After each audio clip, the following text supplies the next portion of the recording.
The team at Squarespace is always working hard to make sure that our websites not only look great, but have the latest and greatest features. With the internet constantly changing, they have to keep making updates to help us stay ahead.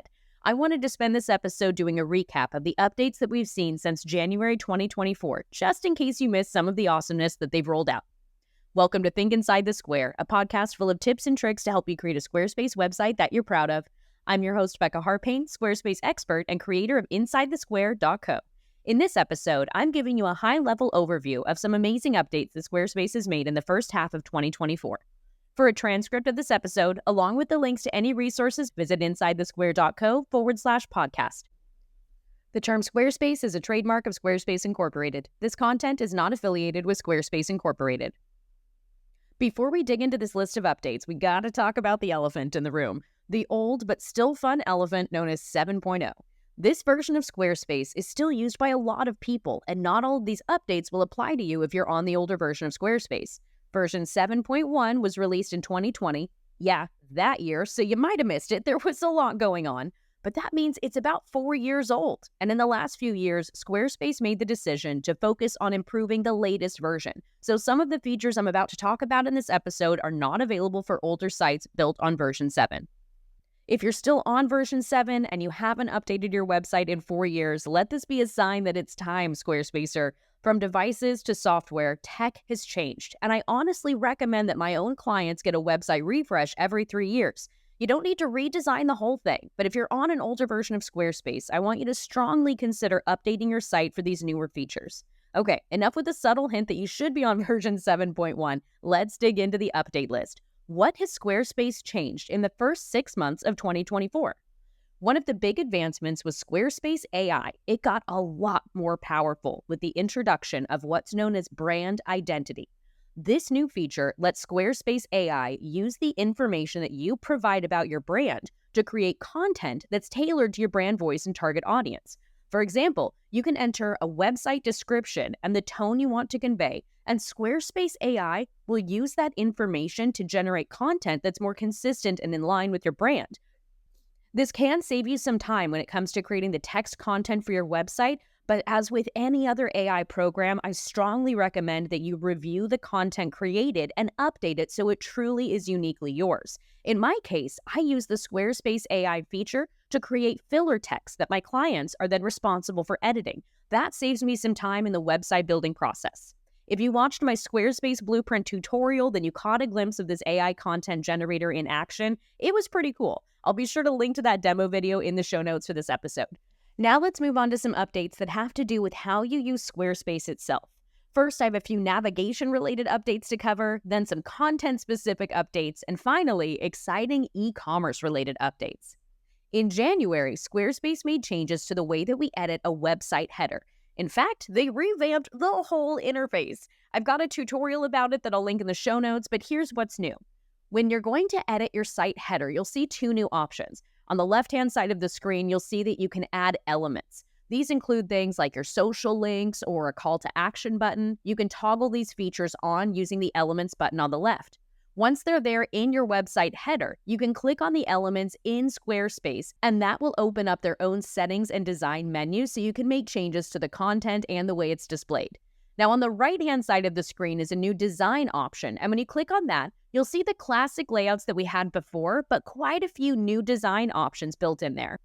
There's a lot of fun stuff to explore, so if you haven't made any changes to your website header in a while, but you want to, definitely check out the training video that I'll link in the show notes. These new options are pretty intuitive, but if you're used to the old setup, it can be a little confusing. Another navigation-related update from earlier this year is the ability to change the navigation settings of an individual page. Here's what that means. Squarespace will now let us hide the header and/or the footer on individual pages, member pages, video pages, and course pages. This is a great way to create a landing page or a sales page. Now, in the past, we would hide the header and footer in version 7.1 using custom code. But a lot of users requested this feature, so Squarespace has now added it to the page settings. All you need to do is open up the page settings, click on navigation, and you can toggle off the header or toggle off the footer or both. This will hide them completely along with any of the elements they contain, like an account login button or your call to action button, your social media links, and it hides them on all devices. Now, if you want to hide those individual things instead of the entire header, you can use some custom code. But when you're creating an individual page, like a landing page or a sales page, and you want that stuff completely gone, you can use that new feature. For those of you that used my custom code in the past to hide the header and footer on an individual page, you don't need to go back and change it. That code works just fine, and it's not going to significantly slow down your site at all. There's no need to use this new feature if the code you have already works. But when you're creating new landing pages and sales pages, it can be a lot easier to just toggle those off while you're already editing the settings of that individual page, so definitely check that feature out. Now let's talk about some of the content-related features. Editing text links got an improvement. In the new link editor, Squarespace will automatically detect what type of link you're adding, saving you a little bit of time. You can also drag and drop uploads. If you want to link some text directly to a file like a PDF, you can just drag it over from your computer and it will upload to Squarespace. We also got some additional style options for specific content blocks. The blocks that got this update are text blocks, scrolling text, forms, newsletters, quote blocks, summary blocks, and accordions. We can now add blur effects, blend modes, and strokes, also known as borders, to these individual content blocks. This gives us a lot more flexibility when it comes to creating a unique design in Squarespace. Another new feature that was released earlier this year that's available for any type of content block in a Fluid Engine section is what's known as pinning. You can pin a block to the top, center, or bottom of the browser window for the entire height of the section it's in. There's also some built-in support for offset spacing, so you can control the distance between that pinned block and the edge of the viewport. Now, the more technical term for this is known as sticky or position sticky for my fellow code nerds who are listening to this episode, but Squarespace chose the term pinning because according to them, they felt it was more user-friendly than the technical term sticky. But regardless, this was a feature requested by a lot of Squarespace users, and it's a great way to create some unique designs that can help you do things like keep important calls to action in view while visitors scroll through your pages. I'll definitely be using this in some of the FAQ sections on my client sites. Now, there's one more content-related update. I saved the best for last here. This was such an exciting one. I had a few clients who were pumped about this. Have you ever wanted to collect more than just text with your Squarespace forms? Because now you can! Squarespace updated our contact forms so we can now add a file upload field. This is a great way to collect things like resumes, photos, or other documents from your website visitors. People filling out a form can upload a file using their computer. They can just drag and drop it right there into the form, and you can specify what types of file can be uploaded, and each upload field can accept multiple files. Such a cool new feature, and I'm really excited that they've added it. All right, before we move on to e-commerce, let's do a quick recap. We got an update to how we edit our website header, and we can now toggle off headers and footers for individual pages in our Squarespace website. When it comes to content blocks, we have a new link editor available. We have additional style options for specific content blocks like adding borders, and we can now pin blocks, positioning them in a specific spot on a site while people scroll through our content, and we have the ability to upload files to a form block. All right, on to the e-commerce ones. Squarespace rolled out an important feature for anyone selling subscription products, renewal notifications. You can now set up automatic reminders, which means your customers will get an email 15 days before their subscription is up for renewal. You can customize this email with your own messaging and branding, and I recommend using this opportunity to make sure your customers know why they should keep their subscription going. Right now, these notifications are only sent for subscriptions that renew every 12 weeks or more. But Squarespace is always working on adding and updating features here. I believe they're working on support for member sites soon, so stay tuned for that update. Another e-commerce related update was big news in the Squarespace community this year, the blog paywall. This is a way that you can create a Substack style blog that people can pay to access without needing to create a member area. This lets you offer exclusive content to paying subscribers, and it works just like any other paywall in Squarespace. You choose the price, and visitors can sign up to access the premium content. You can also offer a few posts as a free preview to entice readers to subscribe, which I think is a pretty cool feature. There's one more paywall introduction that they created for people selling videos too.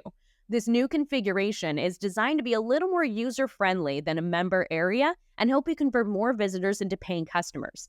In the past, this paywall for videos would cover the entire video details page, but with the new configuration, the paywall only covers the video player itself, which lets the visitors browse your entire video library to see what kind of content you offer before they have to commit to paying for anything.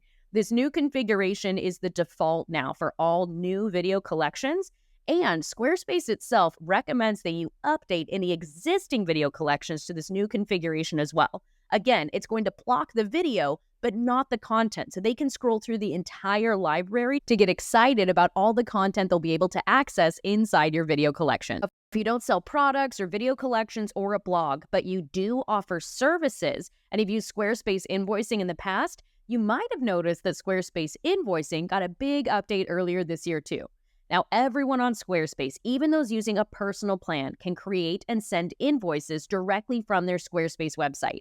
This is a great way to get paid for your services, whether you're a freelancer, a consultant, or a small business owner.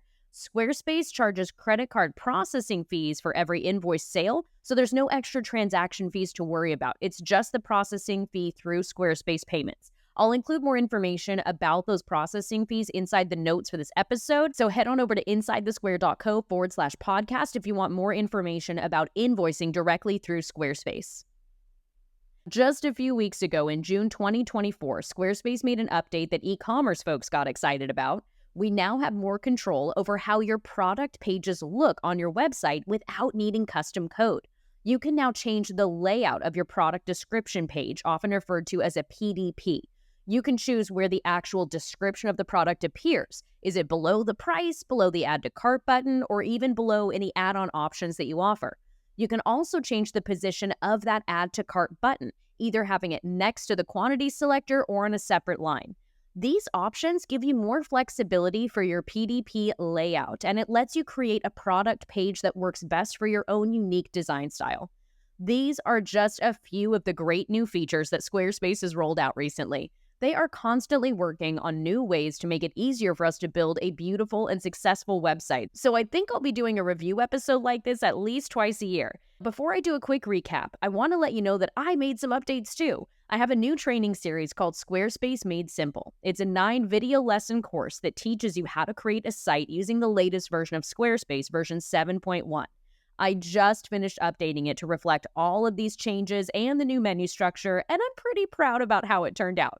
So if you want to learn more about how to make your own Squarespace site, or just how to use the latest version, you can check out the course at InsideTheSquare.co/start. You'll get lifetime access to this course content, which means all future updates.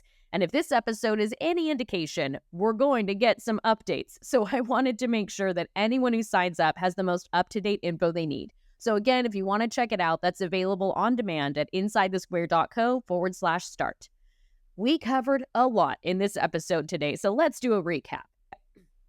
In the last 6 months, Squarespace amped up their AI, introducing a new feature called Brand Identity, which automatically tailors the content it creates for your brand voice. They've also revamped the way you edit your website header and made it easier to edit text links. They've introduced a new feature called pinning, which lets you keep important stuff in view as users scroll through pages, and they've added new style options for certain content blocks. Oh, and they made it possible to hide the header and footer on certain pages. You can now collect files through your Squarespace forms and send automatic renewal reminders to your customers who have subscriptions. They've also introduced a paywall for blog posts and made improvements to the paywall for videos. They've upgraded their invoicing system, and for those of you running an e-commerce business, you now have more control over the layout of your product pages. All of these updates and more are designed to help you create an awesome website with Squarespace. And if you want some pointers, check out my training course at InsideTheSquare.co/start. Thank you so much for tuning into this episode of Think Inside the Square. I truly hope you enjoyed it and that you're inspired to check out some of these new features. Be sure to look at the show notes for this episode for helpful links about all of the info we covered today. And most importantly, have fun with your Squarespace website. Bye for now.